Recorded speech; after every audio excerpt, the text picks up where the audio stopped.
Tommy Blake had just turned 9 when his grandmother gave him the doll. It came in a worn, faded box that smelled like the inside of an old trunk. Musty, a little sweet, like dried flowers and dust. There was no branding, no flashy logos, no "Try Me" buttons or plastic windows. Just the name scrawled across the top in faded red cursive. Mr. Cuddles. Tommy blinked at it. "Is it for me?" His grandmother smiled, her lipstick slightly smudged and her breath laced with something bitter. The kind of smile grown-ups wore when they wanted you to like something they dug out of an attic.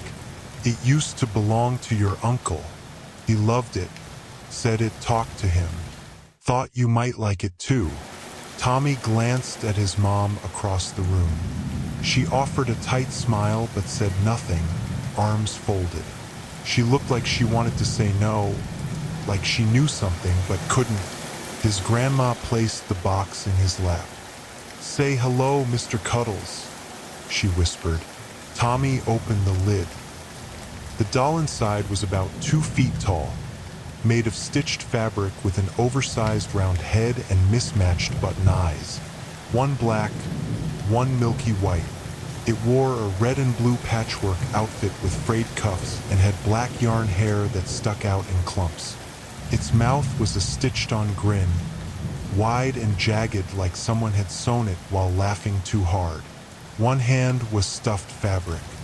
The other was plastic. A single sharp finger extended from it, almost like a toy hook. "Cool," Tommy lied. He didn't really like dolls. Not like this, but it was better than socks. "Be careful with that one," his grandmother said, stroking the top of its head. "It gets attached." That night, Tommy left the doll on his dresser. His other gifts, video games, books, candy, were more exciting, and by bedtime he had almost forgotten about Mr. Cuddles. Almost. At 3:13 a.m., something woke him. It was the sound of soft dragging across the wooden floor. He sat up. The moonlight spilled through the window just enough to paint the room in silver blue shadows. Everything looked normal, but the doll was no longer on the dresser. It was sitting in the chair across the room, facing him. Tommy blinked. His heart started to pick up speed. He stared at the doll. Its head was tilted slightly to one side, and the stitched smile seemed wider than before. He swallowed. Maybe his mom moved it. Maybe it fell and she just set it back somewhere else. He got up, walked over, and picked the doll up. Felt heavier than before. Warmer too, like someone had been holding it. He put it back on the dresser and crawled back into bed. The next morning, it was in his bed with him. Tommy didn't tell his mom about the doll being in his bed. He figured he must have sleepwalked, or maybe he moved it without remembering. Still, he couldn't shake the feeling that something was off. At breakfast, he kept glancing toward the hallway, half expecting to see Mr. Cuddles peeking around the corner with those mismatched button eyes. His mom was scrolling on her phone, sipping coffee. "Did you say thank you to Grandma for the doll?" Tommy nodded slowly. "Yeah, it's kind of weird though." She looked up, just a flicker of something in her face. "Yeah, your uncle really loved it when he was little. Used to talk to it all the time. Did it ever talk back?" She froze. "No." "Why would you ask that?" Tommy shrugged. "Just wondering." She went quiet again, her eyes flicking to the hallway for just a second. The same hallway he'd been watching. That day, Tommy left Mr. Cuddles sitting in the living room while he played in his room. When he came out for lunch, the doll was gone. He checked the couch, the floor, under the table. It was in the kitchen, sitting in one of the chairs, facing the empty plate at the table. Tommy stepped back slowly. Mom? She wasn't home. He remembered now she'd left to run errands. He was alone. The doll didn't move. He walked up to it, heart thudding.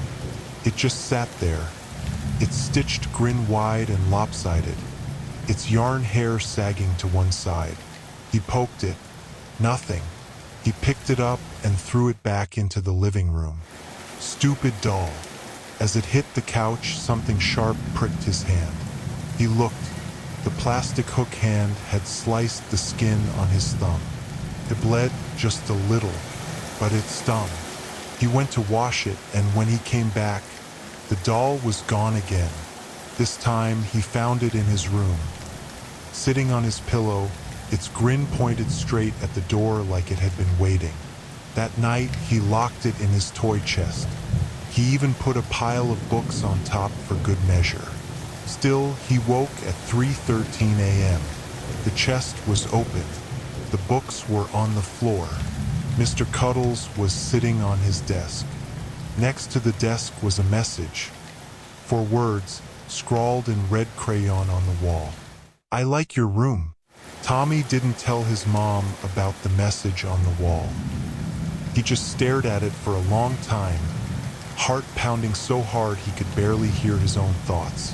The letters were jagged and sloppy, like a child had drawn them while shaking with excitement. Or rage. Or both.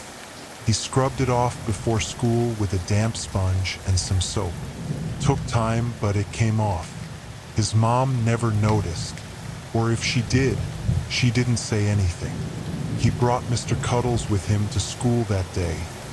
Not because he wanted to, but because he couldn't leave it alone in the house. Not again. He stuffed the doll deep into his backpack and zipped it tight. The hook hand made a tiny hole in the fabric as he forced it closed. At recess, Tommy sat alone on the bench near the far fence, watching the other kids play. His backpack was on the ground next to him. "Hey, Tommy," said a voice. It was Jeremy Firth, one of the bigger boys in his class.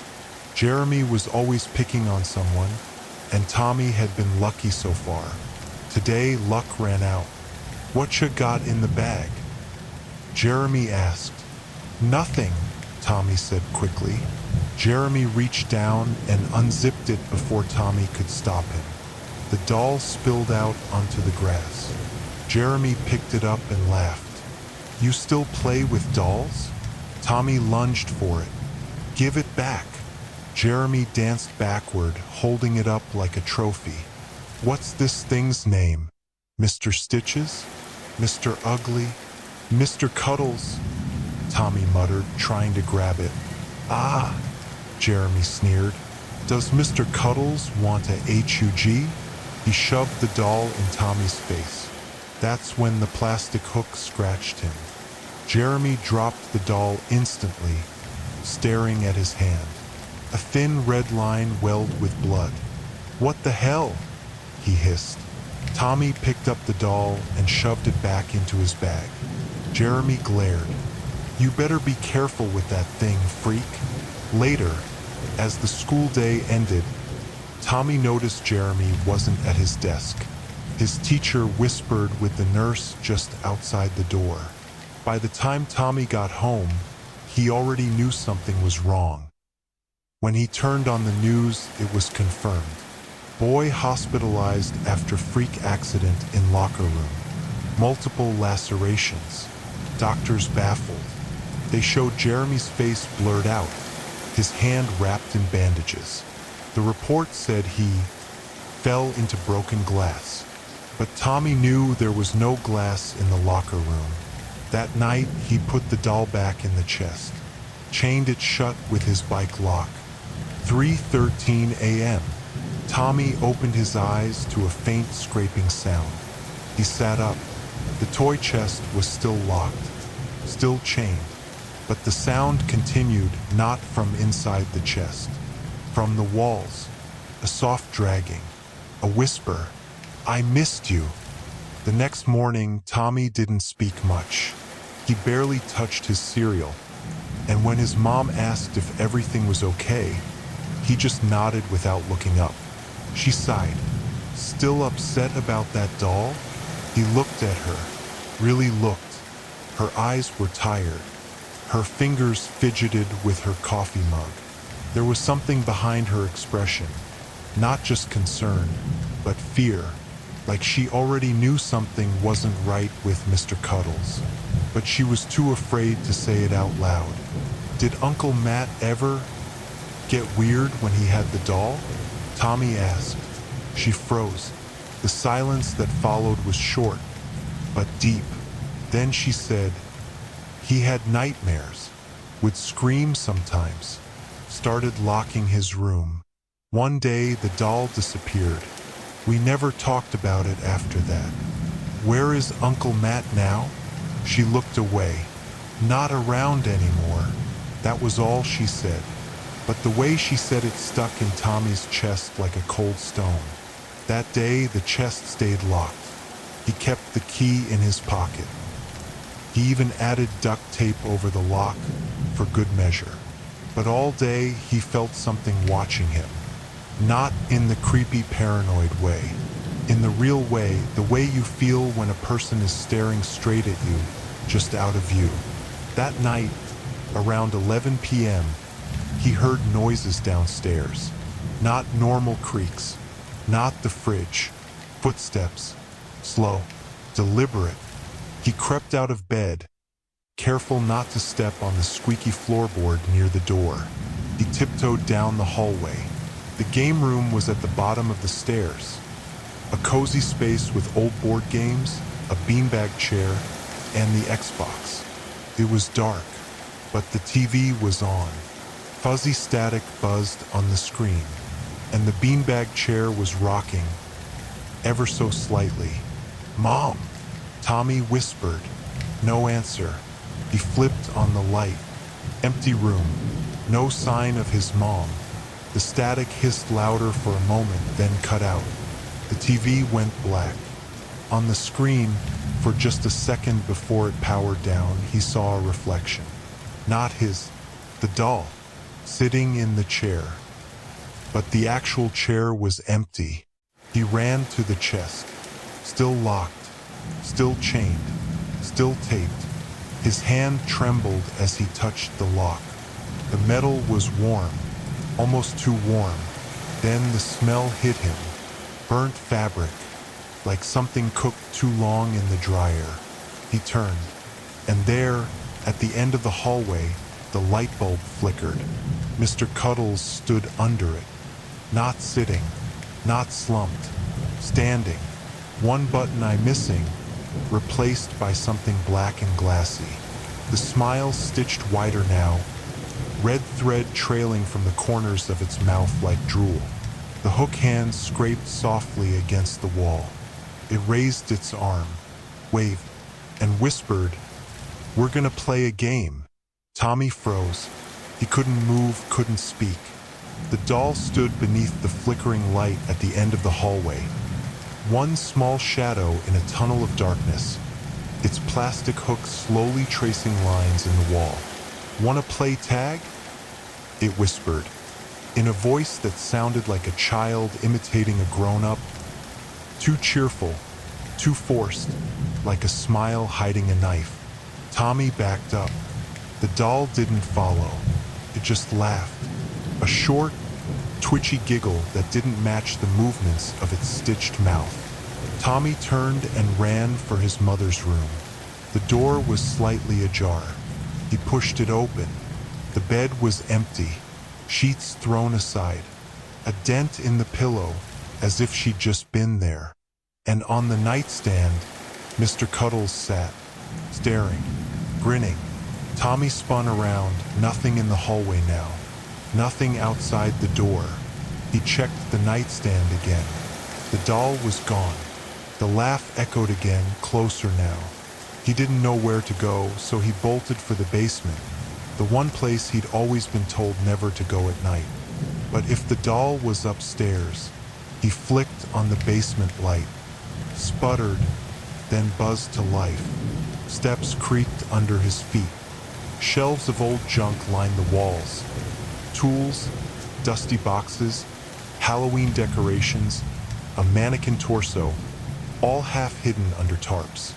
"Mom," he called softly. No answer. He reached the bottom step, and that's when he saw it. Her slipper, one pink fuzzy slipper, lying just under the workbench. And next to it, something smeared on the floor. Red, thick. He stepped closer. It wasn't blood. It was crayon. Red crayon scrawled in looping letters. "Tag your IT." Behind him, a tarp shifted. Tommy turned just in time to see a shape dart between shelves. He backed up. Another giggle echoed from behind the paint cans. Then silence. Long, heavy silence. Until, thunk, a hammer dropped from the shelf beside him, narrowly missing his foot. He turned, saw the doll standing on the far side of the room now, arms wide like it was about to leap. But it didn't move. It didn't have to. The mannequin's head turned. Tommy screamed. He didn't wait. He bolted up the stairs, slammed the door shut behind him, and locked it. The laughter behind the door rose into a cackle. Muffled words followed. "No more running, buddy. It's your turn now." Tommy sat with his back against the basement door, shaking, heart pounding against his ribs like it was trying to break out. The cackling had stopped, but he didn't dare move. Every creak of the house sounded like footsteps. Every shadow felt like it might blink. His mind kept replaying the same image. The crayon on the floor, the slipper, the mannequin that moved. He needed answers. Fast. He grabbed his mom's phone from her room and did the one thing he hadn't dared to yet. He searched Mr. Cuddles' doll history online. Nothing came up. He tried possessed dolls with hook hand. There were dozens of urban legends, YouTube thumbnails with clickbait titles, but none matched exactly, until he found a single thread on a nearly abandoned message board. Strange toys from childhood. One post read, "My brother had a doll called Mr. Cuddles. Came from an antique store. Said it used to whisper to him at night. Parents thought it was just his imagination. He went missing when he was 10. They found the doll nailed to a tree in the woods behind our house. No one knows how it got there. I still hear it laugh sometimes." The post was 5 years old. No responses. Tommy swallowed hard and clicked into the user profile. The account had been inactive ever since. He scrolled down further. Then he froze. The profile photo. It was Uncle Matt. Much younger, maybe 15, but it was him. Same eyes. Same scar on the chin. Tommy's blood turned to ice. His uncle hadn't just gone away. He had vanished. And now Tommy had the same doll. The doll that had whispered to Matt. The one that had gotten attached. The phone buzzed in his hands. A notification popped up on screen. New message. Unknown number. He opened it. The message read, "I found you, smiley face." Then a second message. "No hiding now." The phone screen glitched, turned to static, and then went dark. The house groaned. Then the power cut out. The lights snapped off with a loud click. Total darkness. And then the sound. Scrape, scrape, scrape. It was the hook hand. Tommy bolted for the hallway closet and shut the door behind him. He crouched low, trying to slow his breath, his fingers trembling. Something moved past the closet outside. A dragging sound. Tiny, deliberate shuffle. Then nothing. He waited. Silence. And then, directly behind him, from inside the closet, a voice. "You're getting warmer." Tommy screamed and kicked the door open, tumbling out and scrambling to his feet. The doll stood in the middle of the hallway now, arms spread, head tilted. "Ready or not, here I stab." It launched at him. Tommy grabbed a lamp and swung it. The bulb shattered as it cracked against the doll's face. Mr. Cuddles fell back, landing in a twitching heap. But it didn't stay down. It laughed, a high-pitched, broken sound like static through a kazoo. Tommy ran for the attic ladder and pulled it down, climbing fast, not looking back. The last thing he heard before he closed the hatch behind him was the sound of the hook scratching this message into the wood beneath him. You bleed. I win. The attic was suffocatingly hot. Dust hung in the air like fog. Tommy crouched near the hatch, holding it shut with both hands, sweat dripping down his face as his chest heaved. Below him, the scratching continued, slow and patient. C-R-A-P-E. Te hou en ka. Pause. Then, 1, 2. I'm coming for you. Tommy pressed his ear to the wood. No footsteps. No breathing. Just silence. He knew it wouldn't last. The attic was full of junk. Boxes, bags, old furniture covered with sheets. It was the one place in the house that had remained mostly untouched. His mom hated coming up here, said it was too full of bad memories. Now Tommy knew why. In the far corner, behind a stack of warped picture frames, he found a box labeled matte stuff in faded red marker. The lid was half open. Inside were photos, baseball cards, notebooks, and a diary. He opened it. The entries started normal school stuff, games, crushes, but a few pages in, the handwriting changed. The tone grew darker. Mr. Cuddles says Mom doesn't understand me. He says she wants to take him away. He says I can fix that. Last night he told me about the attic. He says I came from up here. I don't remember that, but he says it's true. He says when it's time, he'll show me the rest. He showed me the game. It's called Hide and Bleed. He always wins. Tommy flipped faster. More drawings. Scribbles of the doll with massive black eyes. Its hook dripping red. One page was covered entirely in the phrase, "Don't let him name you." He stopped cold. Don't let him name you. What did that mean? He turned the last page. It was blank except for a single line, scratched in what looked like fingernail marks. You win if you burn him. Suddenly, the hatch beneath him rattled. Then again harder. A tiny voice sang out from below. Ready or not, here comes the chop. The wood cracked. Tommy stumbled back, clutching the diary to his chest. He spotted an old metal box near the chimney wall.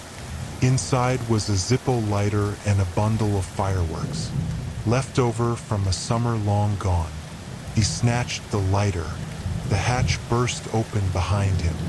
Mr. Cuddles climbed through, slow and jerky, dragging its hook hand.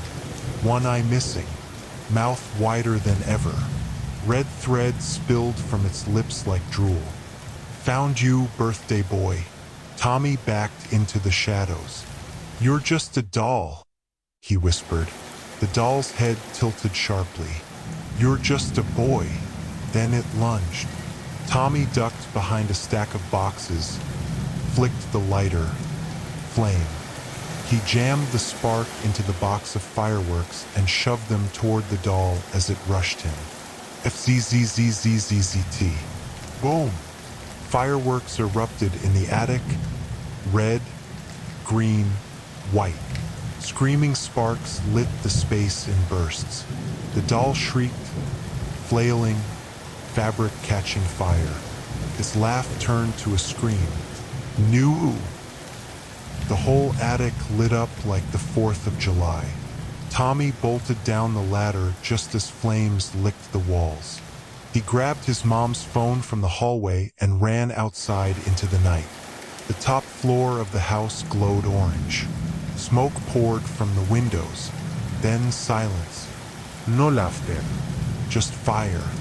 And behind it, the last whisper he would ever hear from Mr. Cuddles, rising faintly from the attic as the roof collapsed.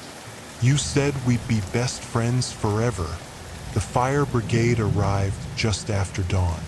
Tommy sat on the curb wrapped in a blanket, staring at the house that had almost become his coffin. His mom was still missing. The police searched the basement and every room, but no body was found. No sign of her. No trace. Just ash. They said it was a freak electrical fire. They didn't ask about the doll. No one ever does. But Tommy knew the truth. He saw it burn. He heard it scream. And most importantly, he remembered what the diary said: you win if you burn him. So why didn't he feel like he'd won? He was sent to live with his grandmother after that, the same one who gave him the doll in the first place. She didn't speak much after the fire. She just sat in her floral chair by the window, knitting and humming softly. One afternoon, Tommy found her looking through a photo album. "Is that Uncle Matt?" he asked. She nodded slowly. He was always a sweet boy, until he started hearing voices. Tommy stared at the picture. Matt looked just like him. Same eyes, same wary smile. "Why'd you give me the doll?" Tommy asked.